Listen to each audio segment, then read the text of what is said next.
And welcome to Season 6, Session 9, Business Internet Mastery, pounding on exactly what we just covered in our Health, Wealth, and Happiness, which I'll link to below if you're watching this and you haven't watched that yet. It's a big part of the first step of our training today. That being said, love to dive in to role plays, to really give you the essence of the dance, the nuance of exactly how the sales conversation looks. And it isn't about selling, it's about helping people. Energetically helping people. When we go through these 9 beautiful role plays, and I'll break them out for us, you'll see it's the energy that I had, and it was very much instilled in just kind of who I was as I was brought into this beautiful planet. Enthusiastic, like emotionally charged. You might be able to say that if you ask my mom and my dad and my grandparents. But the big part of it is really pushing that energy in a specific direction to assure people feel loved, cared for, and served. And as we talked about last session, big theme for you to start with, every interaction is an opportunity to serve. So when we really get into the heart of this, that's the magical piece. So let's get started. We got a lot to cover, and I'm just afraid we're going to run out of time here. That's why I already filled in the whiteboard for you too. So get your notes out. Let's roll. The very first part of how we always start is when we think about really taking care of people. We're living purposefully. We have great energy, enthusiasm for what we have to offer, or for the process, or for just them, depending on the context. We have positive energy. I hope I'm demonstrating these things for you right now. We're very productive. We're moving things forward, as we talked about before, and we'll review it in a little more depth. We have structured action for them to take and for us to take to move things forward. And we've really structured our business and our life in a way that's profitable. Breaking that down through the business lens, especially if you're a solopreneur, entrepreneur, is that we have money that meets our break even. We've got fun and fun and adventure fund, as we call it, and we're saving for the future, paying down debt, either or combination thereof, whatever that means for you. That's I would say the essence of living profitably as an entrepreneur, is that we're saving for the future, we have some fun in life now, and we got money for that, and we're taking care of our responsibilities. Cool? So let's go right back to purpose for a minute as we pre-frame for today's work. Everything you're going to sense for all my role plays today are about me feeling purposeful. The essence of what my purpose was before I really defined it in the last decade through my high performance work was helping people and working with technology. 2 things together. And I think you're going to see how that all ties together when we get into the role plays. So that being said, that ends the perspective part of our work today. Nice, short, and sweet. Let's jump right into the training. Very first thing I did is I put last session's whiteboard up here for us to go through. And I'm only going to go through this quickly to reference this as we go through the role plays. Just to keep these things in mind. If you need more depth and so forth, please watch that first training. Please watch the training on the 9 traits of a purposeful, positive, profitable life. At the fundamental level, 3 elements. Unconditional love for what we're offering people and how we're showing up. We have an unconditional love for them, for their future, for us. And the essence of that is that we're there for them through thick and thin, especially if you're a coach. That's probably one of the big reasons why people have said to me, Char, I can't let this go, 7 years of coaching, because you're always there for me. And you're able just to listen to me, to hear what I have to say, and then move things forward. Second, we have a care for ourselves, for others, and the world. We want things to be better. We want to take care of them. We want to move things forward together. And we take care of ourselves, and we demonstrate it. We're taking care of them, and we're taking care of the world. And I love that story I was telling about my grandparents, instilling that. And again, this session is dedicated to my beautiful grandparents, Bob and Bernice, for instilling all these things in me. And then me, at 50, unpacking this, as I shared in our previous session, self-authoring in my own personal development work. Kind of unpacking to be able to describe this to you. Third, we have an enthusiasm and joyful curiosity. That theme's going to carry over here. We have a deep curiosity through powerful questions, engaged process, joy for them and their future. Does that all make sense? Next is the amplifiers. So we are creatively expressive, self-expressed. We're our unique self as we go through the process. And you can take a look at my older videos on YouTube to see the part where I was, being appropriate. I'm on video. I need to be like a newscaster. Especially if you were to watch my 2006 videos, you'd see that whole idea of me being more appropriate. And like, you could tell the difference between when the video camera was on and off. Because we'd film through the whole thing, right? And you'd see a different me show up off camera than was on camera. And now it's the same. And that's being creatively expressive. Next is confident and courageous. So really stepping into what we have to provide or offer for people, we have strong confidence in it. So often we reflect that infinity loop where we have confidence tied to competence. So we're good at what we do. And you'll see that show up in the role plays. Confidence, competence. Next up, courageous. We step through it. We go after it. We really, really, really aim to, you know what? Oh, it's going to be uncomfortable. I'm going to say it. I'm going to offer it. I'm going to tell you I got a solution for you. And maybe tell is a little strong. So we're going to co-create through courage. And that's a big part of that journey. So we're really stepping into a co-creative conversation of courage. And what does that look like? Real quick. It's like, hey, do you think you'd want to work with me to move this forward for you?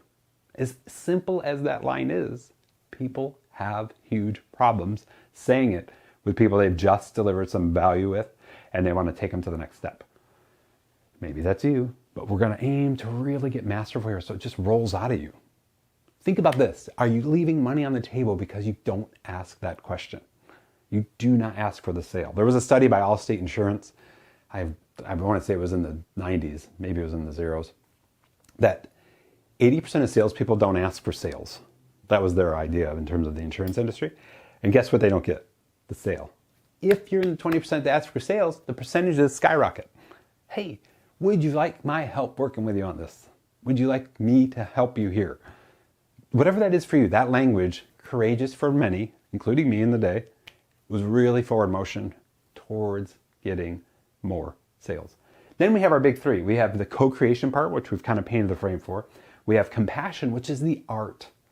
In my opinion, it's the art of the sale, especially in the work today. I'm talking about coaching, membership programs, the intimacy models we've reflected last session. And that's the intimacy models where we're meeting with people one-on-one. Patrick and I have talked a lot about that. And really having that conversation at a one-to-one level. And we got a structure for it. And we offer some value. Ask them, hey, would it be okay if I shared a couple things that might help you right now? And I got way more from where that came from, which is the last item, structured action. You have things for them beyond what you've shared in a discovery call. We've gone over flow in our previous trainings. The discovery call happens. And in that call, it's usually free. 30 minutes is what I aim for. We're really assessing, acknowledging struggles, acknowledging successes, saying, hey, okay, with what I've heard, and you repeat those, do you want to work on this one? Is this the one? It feels like this is the highest priority. You want to work on this for a little bit? And that's where you give them some value and then tell them, hey, this is just the first step or things that you can think about as you move this thing forward. And I got way more from where that came from. Would you like to schedule another session? That would be paid. And we'll go deeper on this. Or would you like to schedule a strategy session if you're a high performance coach, where we have a very defined structured action process? Or would you like to step into the coaching work and step right into focus? Clarity, then energy in that whole process of the core sessions. So that's the quick review of the 9 traits, qualities, and values. Think about it for a minute. The reason that in this whiteboard I have those little boxes is so you can check, or more appropriately, rate yourself in each of the areas. How are you doing at these different things? Are you bringing unconditional love, 0 to 10? What skills do you need to build here? What feeling, what mindset, what perspective do you need to amplify to really own that? Is that helpful? Okay, that's the 9 traits. That's number 1. Number 2, and you'll see this through the role plays, I believed wholeheartedly in everything that I offered. Trust me, there were things that I was trying to get into or trying to offer that I was like, that doesn't feel like me. And I would even try, but they don't show up on this list. So this is the list of winners, but there was a lot of lists of losers. And it was just, and every time that I assessed whether it just wasn't something I was aligned with, I didn't believe in it wholeheartedly. So the big question I have for you is you think about your deliverables, what you're going to offer the world. Do you believe in it wholeheartedly? And we want a big resounding yes, that you believe in that wholeheartedly. So much so that when you talk about it, people are like, yeah, it'd be nice to have that, or it'd be nice to work with you on this. But instead of that, they'll feel from you. And they're like, I love your energy. I totally need this in my life. They'll say the word need. That's a tell that you believe in it wholeheartedly and you're relaying in a co-creative way the right energy. Is that helpful? Third item on our list is joyful curiosity. That's the key. When you co-creatively build curiosity, you convert wants to needs. So let's spend a little time here. When we really think about this idea of getting into a conversation, and we think about it through the lens of what we call the persuasion formula, we're acknowledging their successes. We're assessing and acknowledging their struggles. How? Hey, so what are you actually, this is simple phrasing you can use. Please take notes. Hey, what are you actually struggling with in regard to X? And sometimes you don't have to say in regard to X. What are you actually struggling with? What's showing up for you? That's the language I use. And they're like, this, that, and the other thing. Okay. So I'm hearing you say you've got these three things, this, that, and the other thing. Okay. Which one would it be okay if we kind of worked on one of them right now? I just would love to help you, to help demonstrate what's possible for you. Sure. Okay. That's usually the face and the action reaction I get. And they're like, let's pick this one. And we do. And then I start to work through it with them. And we've given the illustration in the last one. I'm going to really aim to show the illustrations through the role plays as we step into this exercise. And I hope this goes well. I don't know if it will. We'll give it a go and see what happens. I think you'll get the essence as we work through it all. But if things go sideways, things will go sideways. We will aim for exceptional success in our work. But the joyful curiosity, unpacking that. Do you have joyful energy? Are you getting your sleep? Hydrating? Eating nutrient-rich most of the time? Exercising? Giving your body the vitality and vibrance that it needs to step into that energetic conversation. As I alluded to last session, or the earlier training today, I said, there's times where people, and I'm one of them, where life showed up in 2005 and 2006, going through divorce. I was not energetic and joyful about anything. And it showed up. Sales stopped for Internet Services Group. My team was like, dude, you need to, what can we do to help you? I was in a really, really bad place at the end of 2005. And I had to work through stuff. And then I had to move, and I had to do all this, and I was bitter, and I had to work through all that. Thankfully, I had a beautiful, and I still have, a beautiful therapist, Denise, that really helped me understand and kind of unpack that. Where was this all coming from? How do I get through it and work through there? And I had my coaches, Heather, Dale, and Paul. So the therapist helped me with the unpacking of all this stuff and kind of the reconciliation of it. And then my coaches at the time, they weren't high performance coaches, they were action coaches, Heather, Dale, and Paul. They helped me with the future visioning. Heather really drove deep. She was there for me like I want to say almost every day for the month of December. I'd be calling her. She goes, okay, we got to create that vision. We got to work on it. And the vision, just so you know, was here. To have a studio in the sky. To have a condo in the sky. To live lean so that I could experience life. Get rid of stuff. As you know my story, sold 90% of my things in 2005. Stepped into this condo. January 1st of 2006. I think it was actually in 2005. Stepped in this condo with zero. Like it was all white walls, brand new build, and I had nothing. And I just started to put things together. And it didn't happen overnight by any means. There's pictures of this place being totally bare for quite a while. Without window treatments, those kind of things. But I knew my vision and I wanted to do it right. Is that helpful? So the joyful curiosity piece. Sometimes life shows up and it hits us. But in order to really excel and succeed here, we need that joyful piece. And we need to be curious. And I love how curiosity connects to co-creation. So when we're curious, we're asking questions. Would it be helpful if? Would you like to review that? Hey, I happen to be able to help you in that area. Would you like my help? Why would you like my help? Now we'll get into some of the mastery here as we step into this. But I hope you're getting the overview as we step into this, the big gate opener. Number 4, co-create and never let go. We talk about this through the lens of follow-up. We talk about this through the lens of really assuring that as we step into a conversation with somebody, that they may be repellent to the next step with us. But, there's times where I've said, I know if we can get you over this repellent part of your life, that we can really move things forward for you. That we can really take this somewhere. And we can help you overcome this, even though you're almost comfortable in the struggle, that we can help you get beyond it. And sometimes we just have to push them. Actually, most of the time we have to push them. So never let go. So here's a couple principles for you. First of all, have them create their why. If people are going to overcome anything, they need to have buy-in. So through the lens of coaching, we have to help them create their why. So why would it be important for you to overcome this thing? Like, that's a really powerful question. I hope you're taking notes regarding an issue or a struggle they have. Why? What would it look like if this was overcome for you? Like, what's the better tomorrow? If you go back to our persuasion work, that's speaking to daily impact. A day in the future, how does it show up differently? Because you're working with me. Because we're moving through this together. Because you've committed to overcoming the struggle. Does that all help? Really, really powerful. Next, acknowledge their successes and struggles. I think we've covered that. Why is this important to you? Why me? And how will your future be different? So these are critical questions that facilitate co-creation. So let's get into those a little bit, and then we'll dive into our role plays. First one, why is this important to you? So when we really think about whatever it is we're helping them overcome, which is a big part of the value add, remember, we're acknowledging their successes, helping them co-create that ambition for what's possible. And then we're going to ask, hey, do you want help bridging that gap? This part.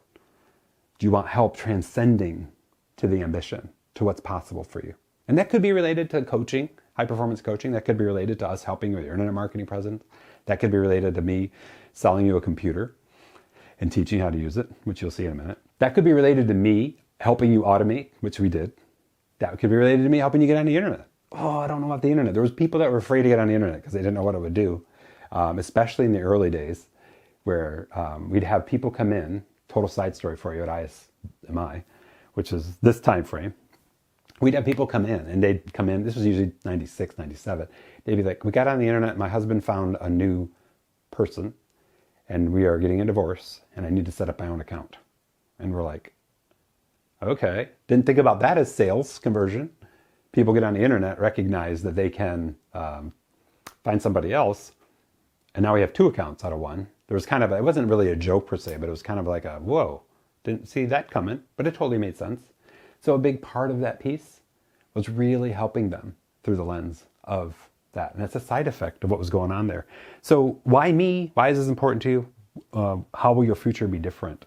So we really want to spend time helping people understand that they've got support, but we also want them, and this is critical for helping convert wants to needs, that they're associating and connecting sensorially. That means through the senses, emotively, like with their emotions, their thoughts, their feelings, what they're touching, smelling, seeing, hearing, these kind of things. We really want them connecting to a better future vision through what we are going to work with them on. But we need them to manifest that.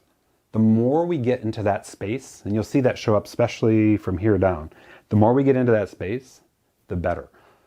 Why? Because when people say, you know what, Char, the reason this is important to me is because I really want to step up and be a better role model. And they may not say it like this, but this is some of the essence. Be a better role model for my kids. Because when I come home from work, truthfully, I'm so tired. They're on my legs, they're jumping on me, and I'm just like, I'm feeling like I'm not the best dad or mom. I've had both of them, and I was one of them.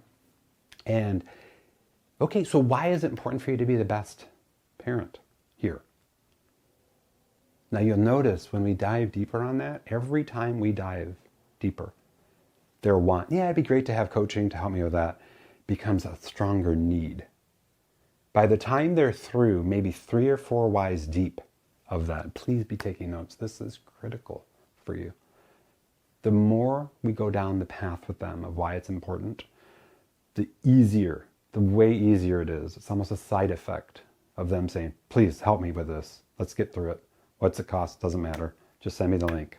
I'll buy. I'm in. I just need to make this change. As opposed to not going down the why path, they're sharing things like, yeah, I do want to be a better dad, but I'll talk to my wife or husband about it and we'll get back to you. Like that's a big objection sort of in the sales world. So to kind of sum up what we just shared, to really overcome the selling process, we have really got to dial in the sensorial description, co-creative sensorial description from them and you, and you may help illustrate and so forth, of why it's important for them to get into this. I'm just thinking about talking with Karen with her new monthly program, Hilariously Persuasive, talking with Rob with ChatGPT, talking with just a few others that are talking about coaching in general. I'm like, how well are you doing at really fueling why that's important to them? Are you co-creating that? Even from stage, are you co-creating it with your audience? Why would it be important for you to get masterful with this? Looking at you, Karen. We worked through that big time over the last few weeks. And we really got to build the case for that. Does that all make sense?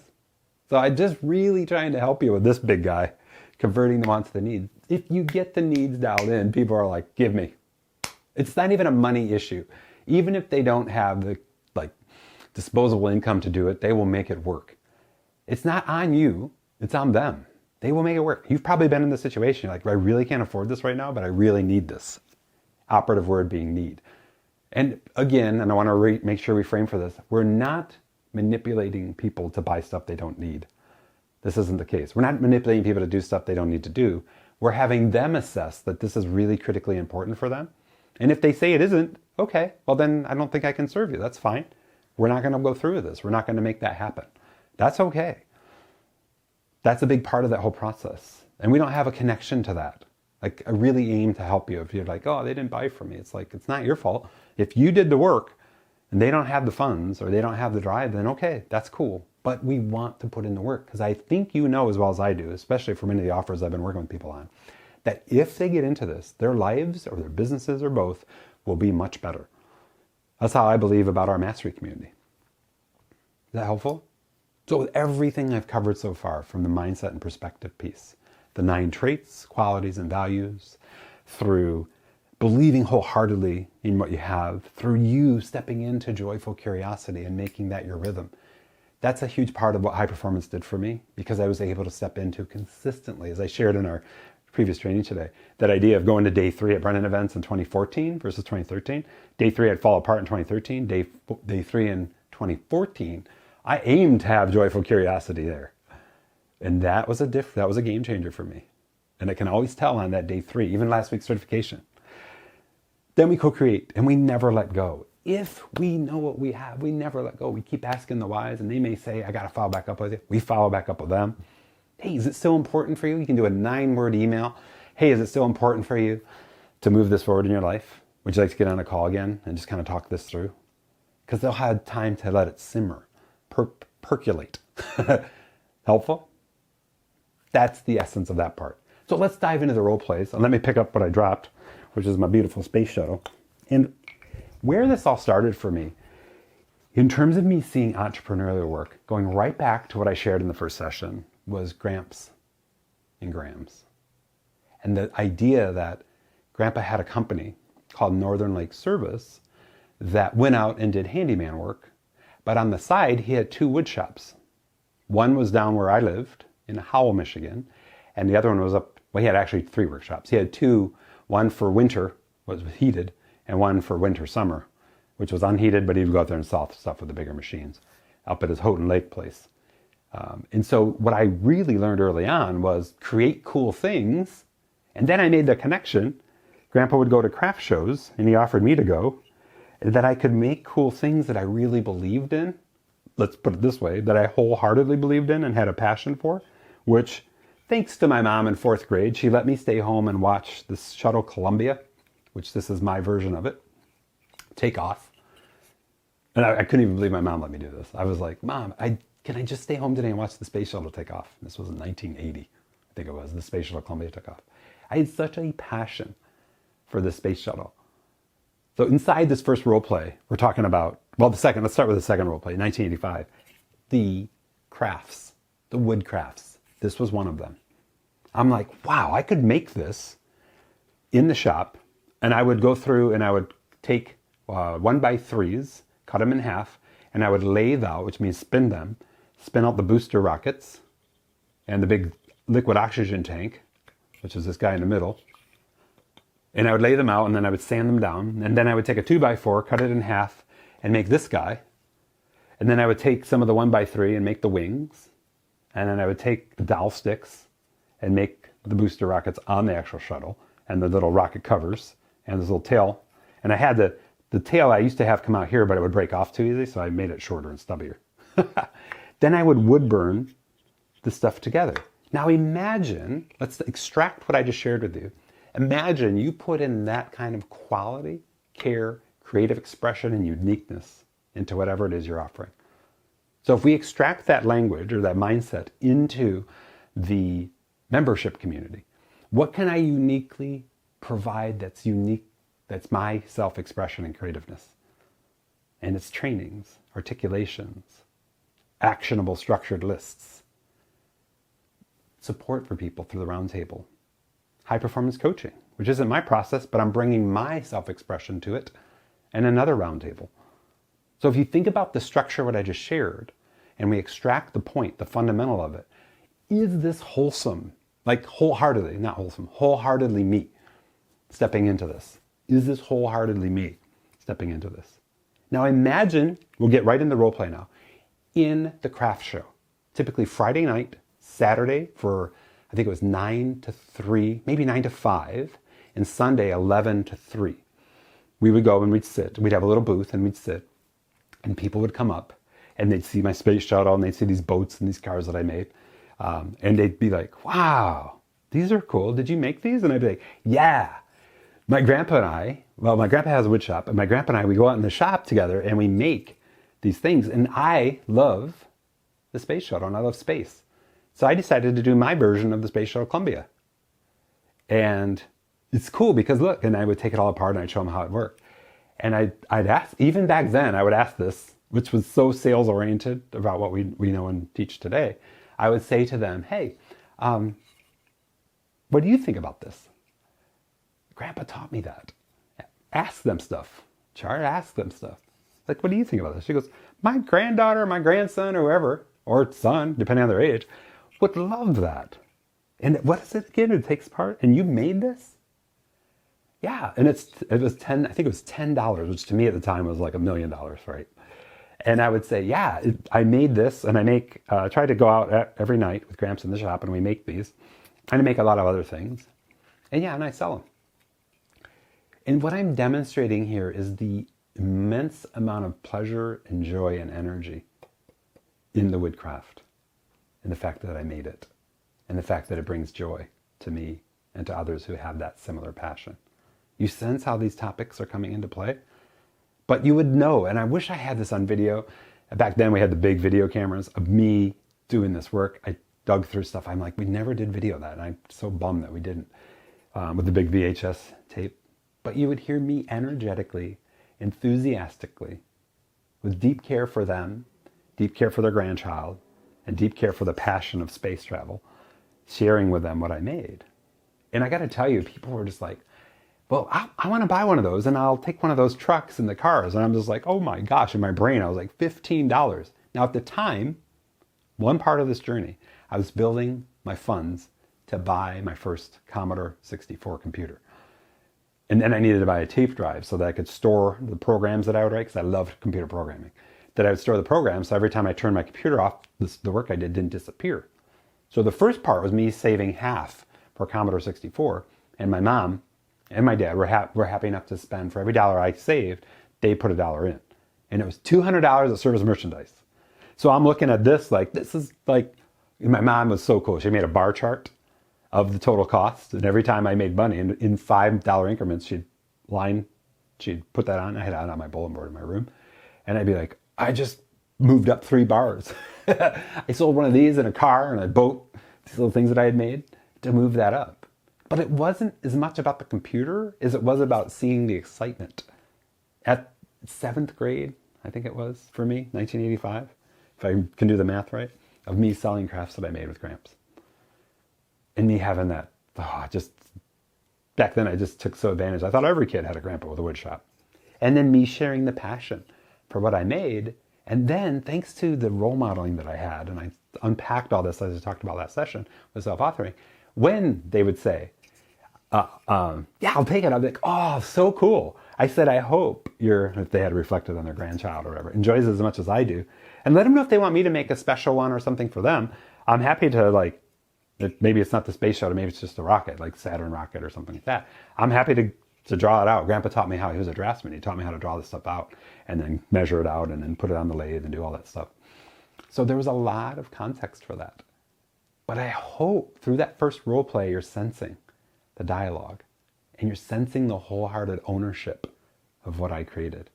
Like, I was overflowing with passion. Another story about the space shuttle is that I had it for show and tell, and I had it in science class sitting on my desk like this.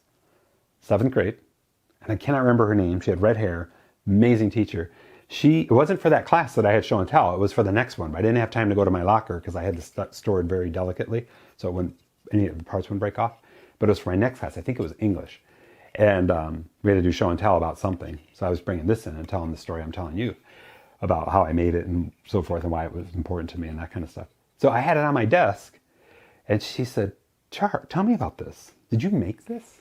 And I said, yeah, my grandpa and I, we make wood crafts in the shop, and I actually make these, and I actually sell them at craft shows. But I'm bringing it in for Miss Reed, I think her name was, our English teacher's class, and I'm going to show and tell it and show them how I made it, talk about why it's important to me and how grandpa and I have so much fun building stuff together and going after it. And she goes, so you sell these? And I was like, yeah. And she says, after your show and tell, could I buy that one from you or could you make me one? And I'm like, what? And it was through my enthusiasm, through something that was really relevant. Get it? Relevant at the time, space shuttle. And her drive for science, because she taught, as part of science, she taught space travel and astronomy, right? And for her, it meant the world to her to say one of my students created this. And this demonstrates the power of humanity through technology. So it was hitting on all these notes. And yeah, that end of that day, I said, okay, I'll have my mom's picking me up today. Sometimes I'd ride the bus. I said, after my English class and after the class after that, I'll come back and bring this to you. If you'll be here, like in your room after the last bell rings, I'll just come right to you and I'll bring this to you. And it's like $10. And if you don't want to spend 10, I'm happy to. This was empathetic reversal of me at 7th grade. I'm happy, whatever you want to contribute, I'll be happy to even just give this to you. I was just blown away that a teacher wanted to buy something from me. And the way she was going to use it in class, I was like, this is great PR. What I'm sharing with you, I hope, through this role-playing illustration is that the product was so unique. The product was so relevant that she shared this in classes. Like for the next day, I guess she shared it in all the other classes. They'd come to me at lunch. Because and I cannot remember her name. Red hair, beautiful lady. I think her first name is Karen. I really got to figure out her name. She would talk about how proud she was that I made this in the wood shop with Gramps and how it was so relevant to that. And because of her language, referrals. I didn't think of it that way at the time. Referrals came in and they said, Char, I saw the space shuttle. You said you make those and sell them? I'm going to talk to my mom and see if I can buy one from you. How much is it? And I was like, $10. And I'm seeing tens, like today I'd see thousands or whatever, stack. The product sold itself. I really want you to think about what I'm sharing here. The virality of that unique, creatively expressed space shuttle sold itself. When you can create a deliverable that has such exceptional value, and as weird as that sounds, this had exceptional value, that people talk about it. You've done the heavy lifting of creating more sales, having to activate leads, and awareness. The product does that. So I want to kind of segue this with Tesla. As of now, Tesla does very little advertising, and this is the end of first quarter. This training, by the way, is filmed April of 2023. They just closed over 400,000 cars manufactured in first quarter, which was a massive record for them, from what I understand. The demand is so strong because the product speaks for itself. If you've ever had the joy of sitting in a Tesla and seeing full service driving and how it's light years ahead of the competition, times its UV or EV network for recharge and the way it's all incorporated into the screen and how it's already pre-planned a route where it's stopping and it's got available charging stations for you along a route that you've put in. Like, that's just one of the many facets of how that product is extremely powerful by itself. And the virality, the spreading of the word of it is so strong. It's everywhere. You probably have sensed that. Same thing with the space shuttle at a much smaller scale. the sale happens almost automatically because the product speaks for itself. Really, really, really wanted to nail that with this illustration, and I hope we have. So going back through this, through the process, the acknowledgement of their success and struggle. The struggle, hey, and it may have not been elicited or said, but the struggle is, I'm looking for creative ideas for gifts for my family or my grandchildren or something like that. Got it. Oh, that's neat. And you made that? Okay. I'm looking for neat, unique ways to connect to the students. That's the teacher's philosophy. And through something another student made, I might be able to do that. And I might be able to inspire and empower. That's who this teacher was, by the way. I really wish I could remember her name. She was very much one of my favorite teachers because she inspired us to create and do, to make it our own, to creatively express through the topic of science. Does that make sense? So it's like that manifestation of it. And I just really want to make sure. So when I would talk about this, you could sense I was very prideful. I was very energized. I was very solid on the fact that this thing is something that it's hard for me to let go of, because every one of these I had to spend a couple hours making it and wood burning and all the details of this little wood burning thing and then gluing it all together and making sure that the thing was straight and all that kind of stuff. But that was the power of the deliverable. Helpful? So we spent a lot of time on that particular role play, but let's go back in time 2 years to Grandpa and I going out Northern Lakes Service, that's the NLS, and doing handyman work. And I'm going to try to put this over here and have it not fall apart. Actually, I'm going to set it over here. I don't want it to bust. Let's go back in time, 1983. Northern Lakes Service. I'm standing there. Grandpa's standing here. Hank and Inge. He was in the military in World War II. Inge was a German lady that he met in Germany in World War II. They hit it off. I think it was 50 years later or 40 years later. Whatever the math is on that, it was a few decades later. They're living at Houghton Lake, Michigan. Hank, pretty obese, couldn't move around very well. Inge could move around, but wasn't like going to clean up the yard and clean up everything. Grandpa and I, they got a call. Grandpa got a call from them, from a member of his church. Keep in mind referrals. And we went out there, and I just stood in awe as my grandpa did what I would classify as the basic sales process. Comes up to the door. Hey, Hank, Inge? Yeah. I'm Bob. This is my son, my grandson, Charlie. And we're here to talk to you about what you guys need done.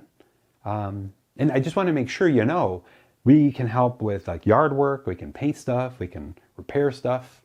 Sometimes we'd probably reference it to a licensed contractor or whatever, but we can repair a lot of things. We're a handyman. And we can assure that you guys are just taken care of overall. So Hank and Inge's like, can I make you guys some coffee? And I obviously at that time didn't drink coffee. So we went and sat down in their house. And Grandpa would always have index cards. And he would set them out. And he'd go, okay, Hank and Inge, that'd be on his index card. To me, this is Apple Notes. And he'd start to write down their struggles. And he would be like, so they want their yard raked, a lot of leaves. They want their eaves troughs cleaned. There's leaves in the eaves troughs off the roof. They wanted the shed door fixed. They wanted it painted. They wanted, there was a weird plumbing issue where the faucet in their one bathroom wouldn't quite shut off. So Grandpa wrote all that down.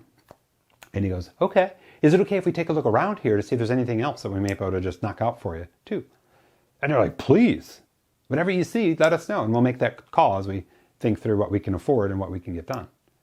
So through that lesson, and I'm really hoping you're extracting a lot of this through this role play, Grandpa elicited their struggles, offered additional value, and then wrapped in so many of the qualities and traits that we've talked through. Now imagine me in 1983 at 13. I was 12 or 13 at the time, depending on whether it was after August 1st, or 12 at the time. And I'm watching him live into these. Now, I didn't know that at the time. As I talked about in our previous training, I unpacked that later. I'm watching him live into all this, right?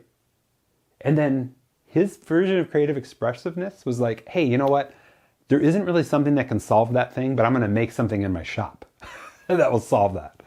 Like a door stopper for this particular shed door or something like that. It was like he would go in his shop and engineer something and make it happen.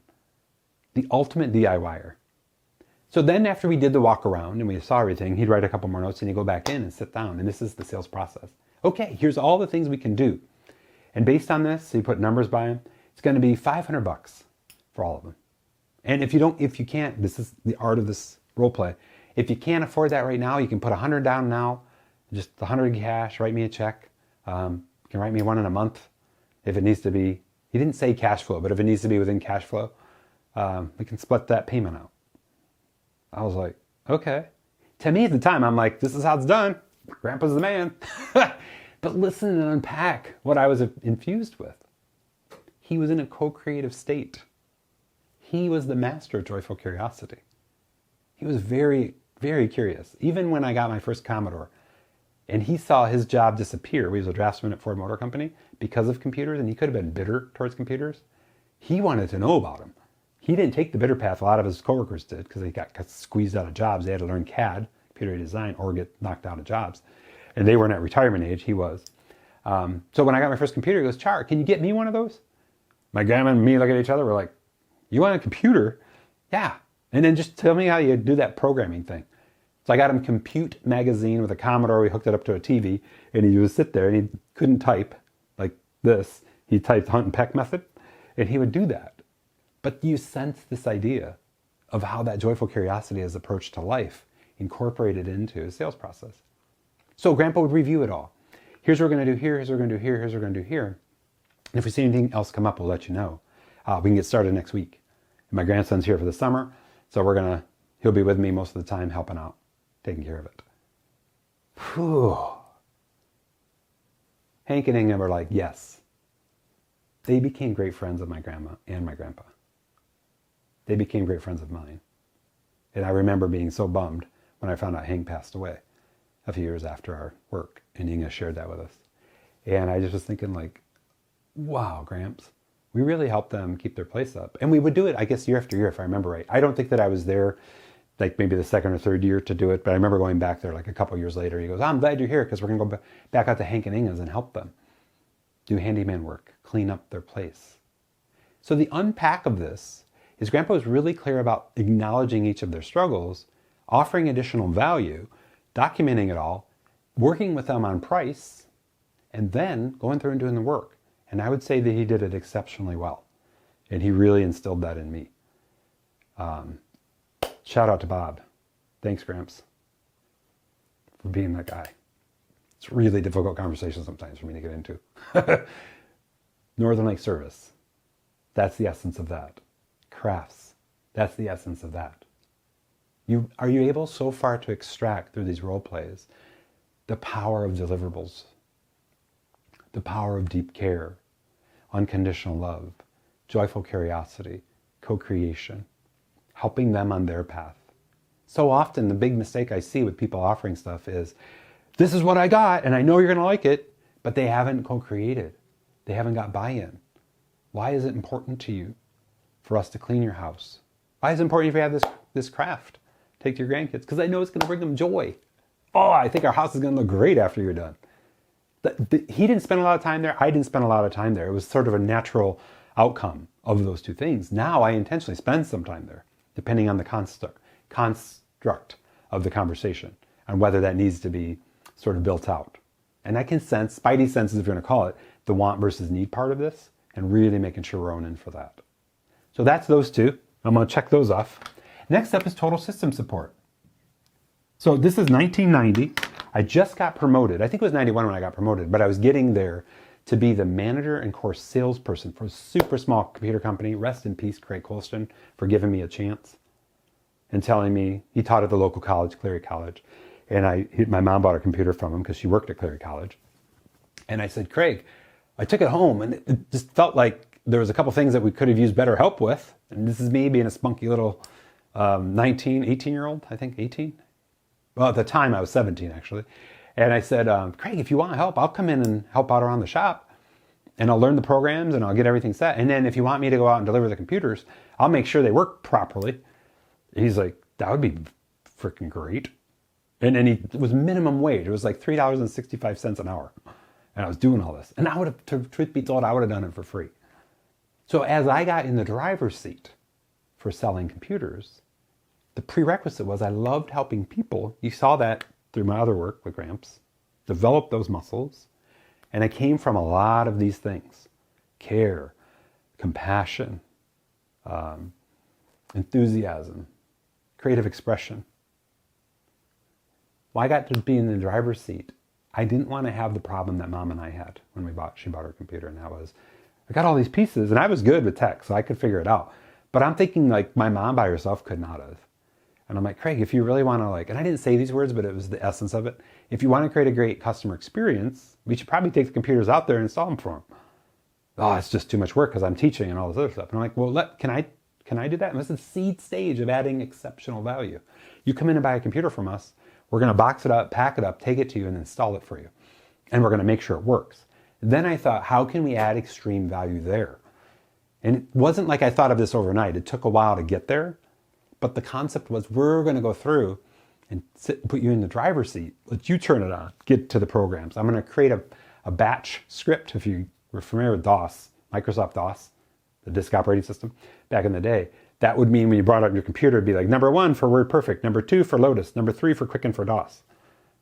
And you would hit the number and then would load up the textual, not graphical Windows version, but the textual version of those programs. That's how dated this whole story is. And I would have them do the numbers, and we make sure the printer worked, which could always be an issue, especially for people that know anything about computers. And then as I stepped into the management, sales management role, and I had to do the selling, that became part of it, because we had all kinds of people come in. There'd be people like, I can run down to Novi, which is about 30 minutes away, to buy a computer for, well, I don't remember the exact numbers, but it was like $2,000. And you're trying to charge me $2,500 for pretty much the same thing, spec-wise?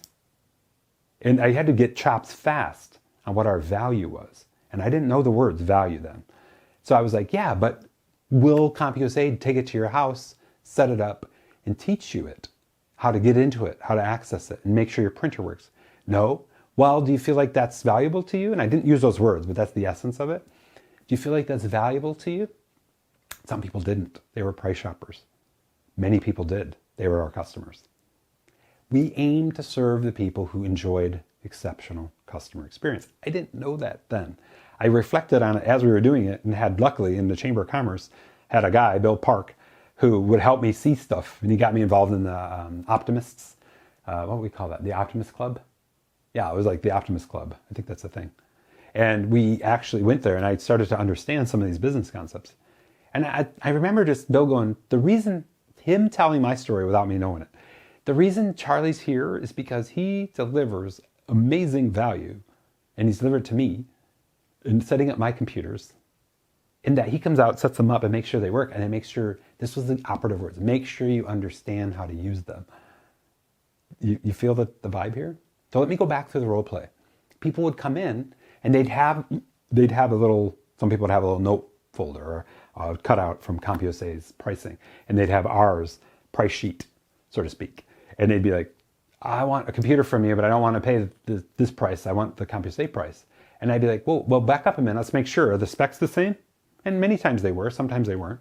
Meaning the hard drive size and all the stuff like that. The CPU, 286, 386. And I'd be, first of all, let's just check to make sure these are the same computer and ensure that's set. And then let's talk about what we do to help you really get into it.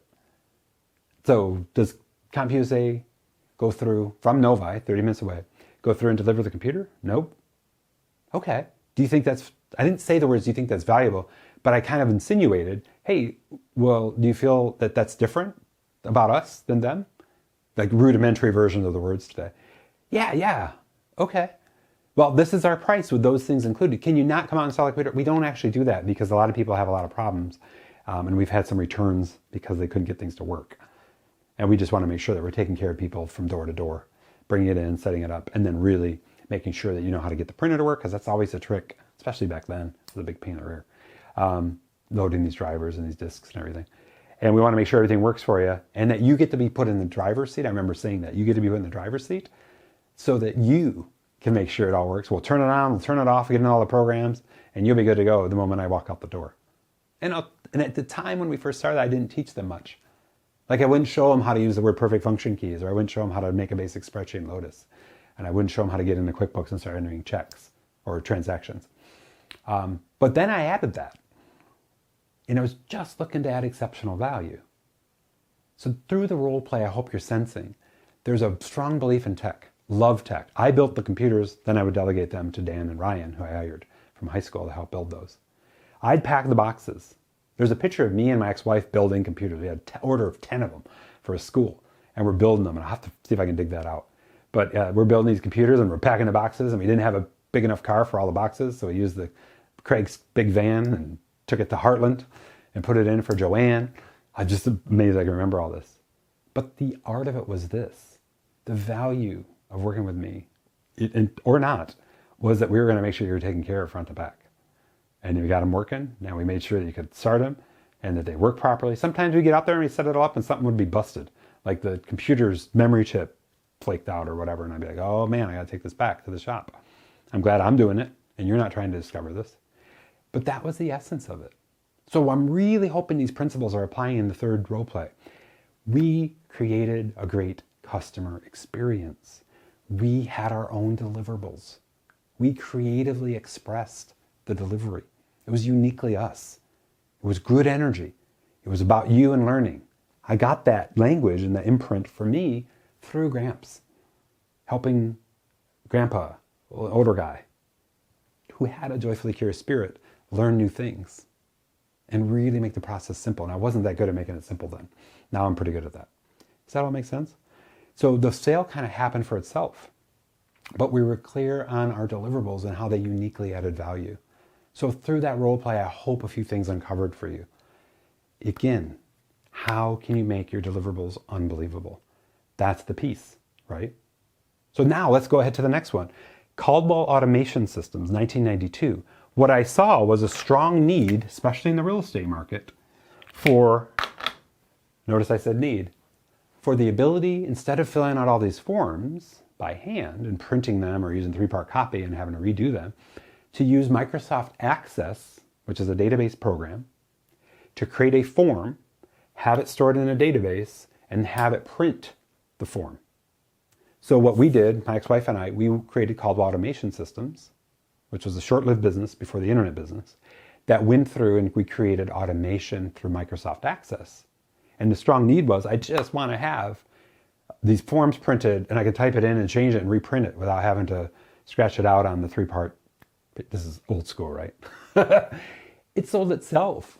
All we had to do, because I was already working with realtors through computer sales, I said, hey, I've been hearing this need you guys have for automatic forms. I created a business with my ex-wife called, well, I didn't say with my ex-wife, with my wife, Tara, called Automation Systems, and we build these forms. Let me show you one. All I had to do was show them what was possible. And they're like, we'll buy that. $500? Okay, cool. I went back, Tara, I was like, hey, I sold one of these to Ron and Jan. I think that was our first customer. Shout out to Ron and Jan. And I said, yeah, they want this automation. And then we took it into a big company in Brighton with multiple agents. And then she literally spent like almost a full-time job for quite a long time doing the work of automating and bringing in process. And it became more than just forms. It became automating through technology. And Tara took the lead on that as I still worked in the computer realm. Does that all make sense? So let's unpack that role play. When I was going in and installing computers, I was like, so what is this thing with the forms? And I was inquisitive about that could be a potential need. And I'm like, would it be cool if we used a program like Microsoft Access and automated this form that you fill out like 5 times a day to, I think it was Irene was my first person, great friend of mine. She was one of the top real estate agents in that company in Brighton, Michigan. And I said, would it be cool if we automated this form and just see how that felt? And she goes, please. She was so needy of saving time because she was very efficient, very efficient. She was the one. The joke in the office was Irene was the biggest seller in their office of 100 and some agents. And she played solitaire during the day because she had everything sorted. All her sales were rolling in. She'd play solitaire on her computer. When I installed her computer, she goes, does it have solitaire on it? Yep, I'm going to be playing that a lot. I was like, and her desk was always really clean. I was like, wait, you're the top selling agent with a super clean desk and you're playing solitaire a lot and you're crushing sales. And so she was always on the hunt for things that would save time. This form thing was the big thing. Once it hit her, guess who became our referral source? Exceptional value delivered. So there was a natural explosion across the spectrum of the highest performing agents wanting the form automation software that we built using Microsoft Access. Is that helpful? So we really solved and created a real specific need fast and then delivered it. And its viral explosion happened automatically. So I think there's a couple things to unpack with that role play. First of all, it was, hey, would it be helpful if we automated this form? We can try it with this new technology, Microsoft Access. And they didn't want to do the work. Like agents were like, I don't want to be typing in forms and sorting out technology. That's not my thing. A couple agents had computer like passion, but they didn't still want to do it. So I'm like, okay, well, let me work on that project. And Tara and I talked about it and we turned it over to her. I think for the most part it was her because I was doing all the other installations and stuff like that. And then that business was born. That business was born purely out of need. Is that helpful? And then the discussions were automatic. People were like, I want the form software. Can you show me what it does? Sure. Let's go over to this guy's desk. Hey, Ron, show Bill here exactly what that's going to save me so much time. And then we had a recurring revenue component to it because the forms changed, right? And it wasn't like a recurring monthly subscription, but anytime the forms changed, we'd roll out a new update and then they'd pay for that update. And eventually that stuff got taken in-house and automated through the internet. But again, this was in 92. The internet didn't really start to manifest as a business tool until it was kind of World Wide Web in 95, but it didn't really start to get automated in the database sense until the early zeros. So that form automation software was like key for that.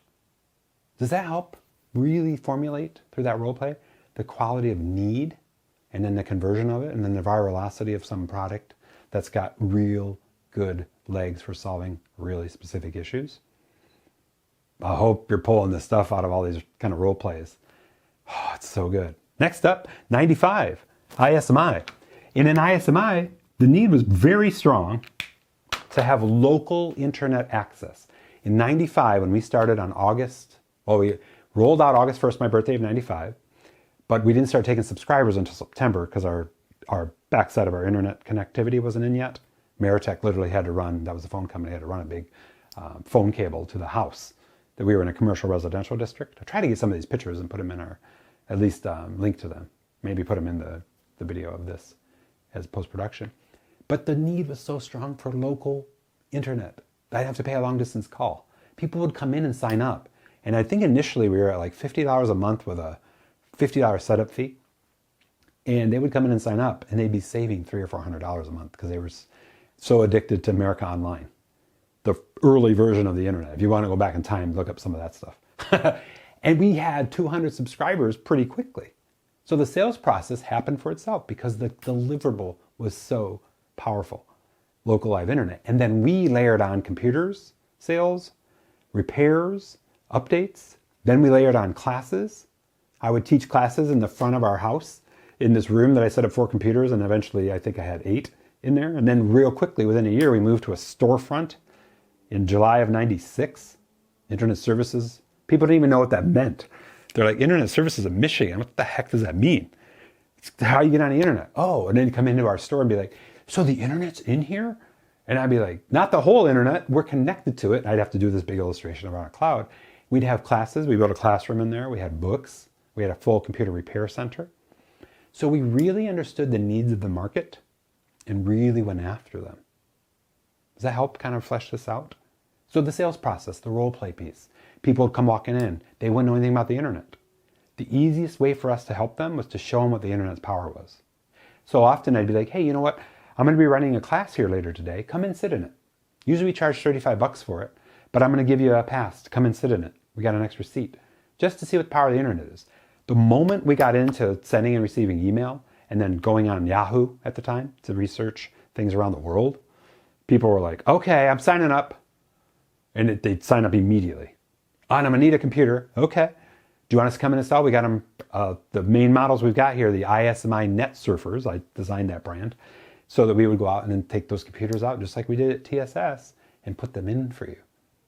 The organic growth, the referral piece of this happened because the product was so needed and exceptional at the time. I didn't have to do much selling.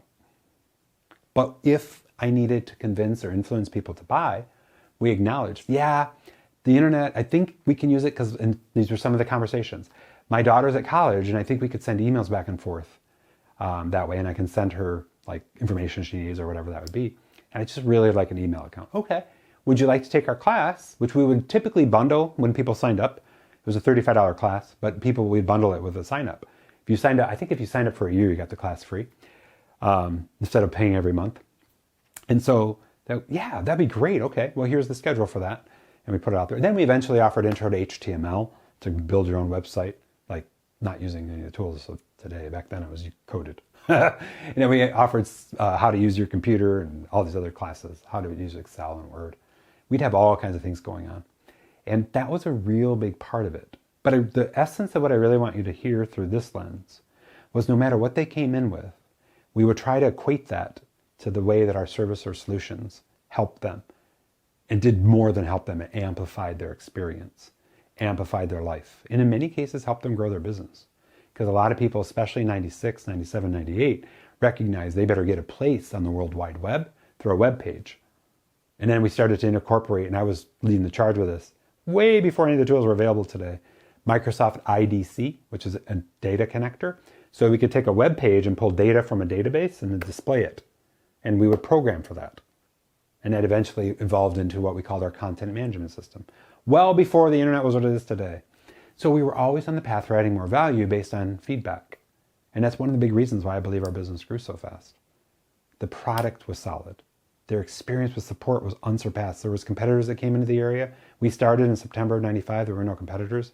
Within 2 months, there was one. Then there was a few. And they were trying to do what we did, but they didn't do it as well. They weren't about exceptional value. They didn't live into a lot of these principles. One of them was known to be greedy. He was just in it for the money. And when people came in, him and his team got pissed. Like, you should know how to do this. Like, that's not the treatment I get down with Charlie and Tara and the crew. Because they would sign up for them with us just to test that. Some of them did it for fun and would report back to us. Hey, I signed up for this one, that one, and this one. You guys have got this market nailed. Your value is so high. Net surfers, classes, we're here to answer questions. We're here to help you. Always. You sensing some of these themes coming together? So in the role play of the sales process, it was what is it for you? Co-creating that solution. For some, it was getting communicative with their college kids. For others, it was like, hey, this is going to help me do my job better. Hey, this is going to help if we get my business online with email. This is going to help big time. That fired up our business services, which meant computer sales and all the other things. Is that helpful? I know that's a lot, but that's the essence of that structure. Hopefully, so far you're sensing through all these illustrations that it was a specific product, deliverable, that was so well thought out and well delivered. And trust me, there were times where we had major struggles with delivery. I'm not saying it was all roses, it wasn't, where things weren't going right. And our delivery and our employees were not doing what they needed to do through that regard. But that's a big part of it. So internet services, the development work, 2002. Sold internet services in Michigan in 2000, October 10th. Took a year off. Recognizes I really love working with people and I love working in technology, and I was losing my drive to live, so to speak. And I'm like, I need to do something. I started Internet Services Group of Florida, taking a lot of the technology we built at ISMI and bringing it online here and down in Fort Myers in the area. And I started to go to events and started to work through that. The role play of the sales conversation, very similar. Hey, what do you want to do to really enhance the growth of your business through the power of the internet? And I would talk to people about it. Somehow I talked to one of the small business development people that run Small Business Development Council, and they got me doing presentations. So the role play in the presentation would be like, I deliver a tremendous amount of value of how you need to think and the perspective about how to use the World Wide Web. Well, now it's called the web. The internet more effectively for your business. And here's some pointers. And it didn't have the model yet of ALSD, awareness, leads, and sales. So I'd do my version of that back then. And then I would teach the 5 fundamentals of online success. My team would build for that. So I moved my guys, much of my team from ISMI got laid off a year after we sold that business. And I moved many of them down, 3 of them down to Florida to do Internet Services Group in 2004, I believe, as we started to gain momentum. And and so we really worked from there.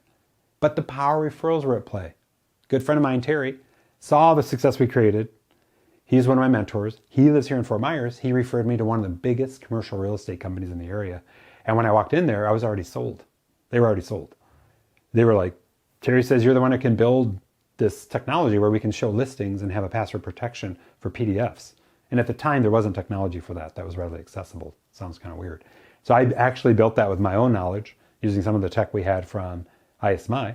And I pieced it all together and built their first site, which looks pretty much the same today as the way I built it back in 2003, I think it was, the end of 2003. But then I realized I didn't move to Florida to work. I moved to Florida to help people with tech and meet with people. So I moved my guys down to help with that. So the role play conversation there was, as we got out of the referral part and into cold traffic, so to speak, or people who knew about us, I'd go in and I'd sit down and go, okay, break it down for me. How is the web going to help you with your business? Well, I think it'll bring in phone calls and it'll bring in contacts. Okay. I didn't use the word leads back then, but I would say, so you're looking to bring in people through phone calls and through the contact form and build awareness for your business. Yeah, okay. All right, do you want me to go over the structure for that? And when I did that, I delivered exceptional value. Here's the things, whether you're working with us or working with somebody else, that you need to think about to really amplify this. To which they were like, yeah, okay. Wow, those are questions I should be asking? Didn't even think of that. A couple of them were like, what's the most profitable, most desirable, most fulfilling service you have? Let's really build for that and make sure that that's optimized. And here's a couple ideas for how to optimize. And I've developed my own frameworks, 4 for 1, that whole idea of it's about them, not about you. So many sites where we do this, we do that, and I trained them on how to write. No, we're here to help you with these struggles you have, and here's how we can do that. Just that little shift in language and teaching them, that's the value in advance through our discovery calls and meetings, help them make a buying decision to work with us. And then I built my team pretty quick to handle for that. So that's ISG development. And you probably, if you're in our master community, you've heard me talk a lot about that. In 2012, we switched our primary focus from developing sites to marketing sites. And that's where the continuity came in for recurring rev. If you're going to go through and have a healthy online presence, these were the words I was using in presentation, here's the things you need to be doing to make sure when people experience you online, it's the same way they experience you in person. Languaging, pictures, no stock photography, it's got to be pictures of you. You talking through, in the early days of video, you doing video work, sharing, you doing what you do, so they can get a sense for who you are. You going through and having a continuity to putting information out. Blog posts. Videos weren't as popular then, but blog posts every week. Email marketing every so often. That's where I developed my success roadmap framework. So the role play of that conversation was pretty clear. People would come in, they'd acknowledge, hey, I really do need to get some help online. I would paint perspective for them and mindset. And then I would say, here's the one pager, and I'll put the link to this, your success roadmap, and here's the 3 things that are high priority for you. Here's level 2 priority, and I put 2s in those boxes and columns. And then here's things that are in the future, and I put F for future. So these are the 3 things you need to nail. Do you want our help with this? Or do you feel like you've got enough to go on? Sometimes they say I've got enough to go on. Other times they're like, I don't even know where to start. Can you please help? Sure. So there's a setup to bring your online presence to a certain place, meaning their website, maybe their business listings, those kind of things. Here's how we're going to continue to support and serve you. If you want to go forward with this, that's how that looks. Setup fee is here. And then after the first month, we'll start the continuity. And they would be like, okay. But I just want to make sure we pull out of that one the value in advance. So there's frameworks at play. The success roadmap. What's the framework you have that provides value in advance? Or as we talked about over here, structured action. That's what the success roadmap is, structured action. And I would share some of it in advance and they'd be like, oh my gosh, I can totally see I need it. And I go, okay. And they'd be sitting there with a big screen in front of me. And sometimes I do this now on the big screen here. And I'd be like, let's go see if your competitors are doing this. Oh, there's a market opportunity here. The moment we fired that up, they're like, I'm in. And then you may have heard the story, 2013, I'm in full launch mode, having 8 meetings on Tuesdays, 4 meetings on Thursdays with people, discovery meetings, converting most of them. Some of them couldn't afford us. Some of them weren't a good fit, but most of them were like, I'm in, well, let's go. My team's like, Char, we've got 60 some projects. We can really handle about 48 and you're bringing in another 12. So immediately I was like, crap, do we want to scale this thing?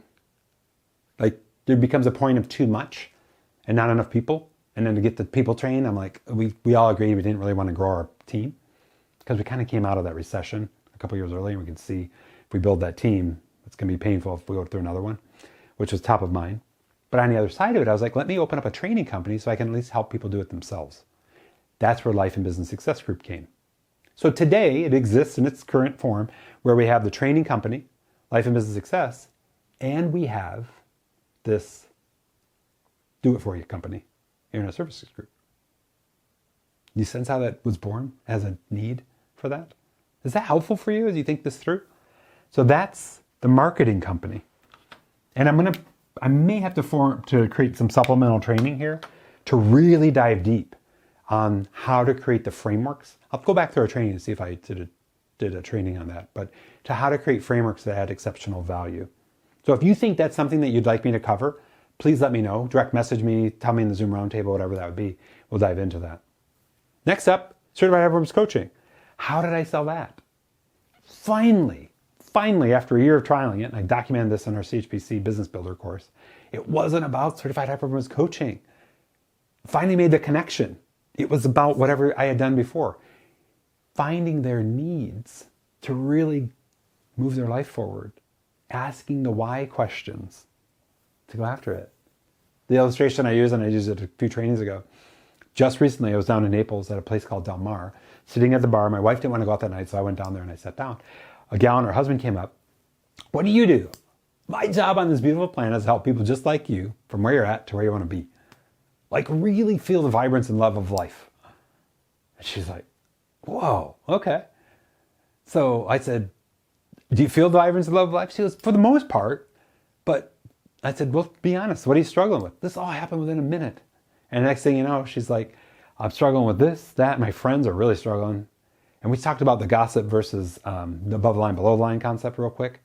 Are they more in a blame, excuse, denial mindset than a growth and ambitious mindset?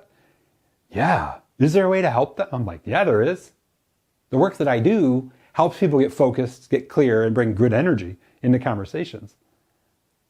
And she goes, so what is it exactly that you do? I'm like a certified high performance coach. And our framework is to bring clarity, energy, and courage, or focus, clarity, and energy into this and help you focus on the right things and kind of remove the wrong. She goes, all right, well, I've got me and 3 other customers for you. But you can sense that conversational tone through the role play. The conversational tone was acknowledgement, pure energy around what's possible. Me coming out of the gate like that. I was flying high. I gave her my phone. I said, put in your information. I'll text you. Hey, it's Charlie. And I have that text captured. I think I shared it in that training. And then she texted me back and we worked through that and been helping 2 of them ever since then. They've been using some of the trainings that I have and so forth. But once you get that in front of people, 2 of them were like, oh, I don't think I'm ready for that. I have a therapist. So we didn't actually have discovery calls, but 2 of them did. And that's the essence of how that rolls through that lens. That's the spark of living into these things as we step into it. So based on time, I know we're running long. I would love to dive more deep on that. But that's the essence of it. So let's role play that for you. With what I've shared so far, let's role play this for you. Let's get you in the behavioral rhythm for sharing with full energy what you've got. Let's build unbelievably valuable deliverables. Certified High Performance Coaching is an unbelievably valuable deliverable. I can only tell you that after coaching 5,000 sessions. But you have to put it in their language through joyful curiosity and co-creation and the prompting of great questions, which is part of the curious process. Final one is the membership, our mastery community. If you're in our mastery community now, we started that in 2017, founding member. I was in discovery calls, really assessing, can we help you here? What's the first training we need? Where do we need to add exceptional value? That was season 1, session 1, starting from scratch. Then we refilmed that, season 3, session 1, starting from scratch for the business work and the life side of it. But I was really in the conversation through the lens of joyful curiosity. Finally, and this is what a lot of members have shared with me, Charlie, you listen to me. You get in check-in calls when I need them. You review my emails. You review my frameworks to make these things exceptional. So there's a high level of unconditional love, care for you, care for your customers, care for the world, enthusiasm for you, joyful curiosity. Creative expression, let's make that uniquely you. Sabina and I just had a check-in call. And we actually got paired up in our CHPC recertification. And I said, Your frameworks are everything. She was loving on that. Confidence, courage, co-creation, compassion, structured action. It's all packed in here. You sense that? If this seems overwhelming for you, we got to break it down for you. We've got to really make that real. I hope you're able to extract the principles of these different role plays and really think about things a little differently through what competencies you need to build to move things forward. Is that helpful? That all said, let's dive into our action list and wrap this beautiful baby up. First, rate yourself in the areas. We challenged you on this last session to go through these areas, that's why they have boxes, but also these areas. And I would really aim, if you're going to only rate yourself in 2 areas, aim to rate yourself in, is the deliverable that you have something you wholeheartedly believe in? Will it just stand alone when people experience it and they'll share it? Much like the space shuttle, much like the forums, much like a lot of the other things that I shared. Second area, do you live into joyful curiosity? Do you have a list of great questions to ask that really facilitate the want to need conversation for the people you're meeting with? That want to need conversion. I hope I've demonstrated that for you today. Pick 1 area per week to work on. We talked about this last session. I would start with co-creation. That would be next week's goal. Just practice co-creation. That's role-playing with yourself in the mirror, role-playing with me. If you want to do a check-in call, role-playing in our Zoom roundtables, whatever that is for you. Third, role-play alone. Role-play with me. Role-play for real. Get people on calls. Just talk it through. Go after it. You up for that challenge? Number 6, ask for help. Let's build exceptional deliverables together. Let's really knock it out of the park. Let's test and measure it with people that you already have talked with. Does this feel right? I've got a spidey sense for that, so we'll be able to knock that out. And number 7, get sensorial. That's the uncovering, the opening of all this, is when you can speak to people's senses or facilitate them to speak to sensory, how they're going to feel emotionally, what they're going to smell, what they're going to see, what they're going to hear, because of the work you're doing together towards a better future. That's the magical connection. So I hope we've served today. If you want more articulation on the role plays, we can kind of work out scripts, stuff like that. I'll be happy to do that work with you. I think that covers everything that I wanted to cover today. Thank you so incredibly much. Would love to know as we wrap up, what's one takeaway from all the role plays, from everything we covered for you? What's one thing you're committed to? And what's one thing you might need help on, or a couple things you might need help on? Please direct message me or share in the comments, whatever it is for you, let me know. We'll facilitate for that and work that. That being said, I'll see you in a little bit in Zoom Roundtable. Thank you so incredibly much. Talk to you soon. Take care. We rocked it.